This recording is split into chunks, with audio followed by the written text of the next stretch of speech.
আসসালামু আলাইকুম ওয়া রাহমাতুল্লাহি ওয়া বারাকাতুহু। ওয়ালাইকুম আসসালাম ওয়া রাহমাতুল্লাহি ওয়া বারাকাতুহু। কেমন আছেন ভাই? আলহামদুলিল্লাহ, আল্লাহর অশেষ রহমতে অনেক ভালো আছি। বিদেশ থেকে কিছুদিন আগে আসলাম। আপনার কি অবস্থা বলেন?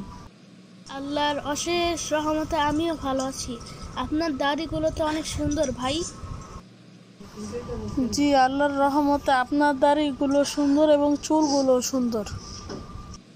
হবে না যে এটা কার সুন্নত? আমাদের নবীজির সুন্নত, এই জন্য আমি রেখেছি। আপনিও খুব ভালো করেছেন ভাই।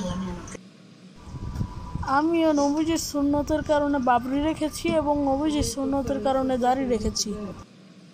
ভাই, আমিও নবীজির সুন্নত ও আল্লাহর খুশির জন্য রেখেছি।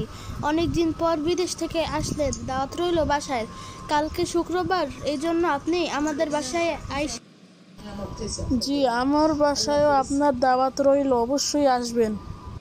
ইনশাল্লাহ, আল্লাহ যদি আমাকে হায়াত দেয়, আপনাদের বাসায় আমি একদিন খেতে আসবো। আল্লাহ তাআলা বলেছেন, যে মানুষকে ইসলামের দাওয়াত দেয়, কিয়ামতের দিন নবী মুহাম্মদ সাল্লাল্লাহু আলাইহি সাল্লাম তাকে জান্নাতে অবশ্যই দিবেন।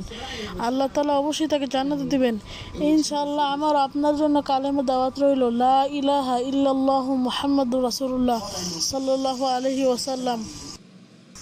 ইনশাল্লাহ আমাদের আল্লাহ জান্নাত দিবে ইনশাল্লাহ।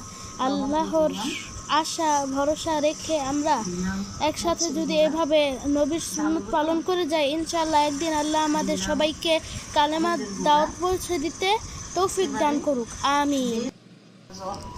অবশ্যই ইনশাআল্লাহ আমরা দুইজন মিলে ইসলামের দাওয়াত পুরা বিশ্বের কাছে ছড়িয়ে দিতে চাই। আপনারা চান তো?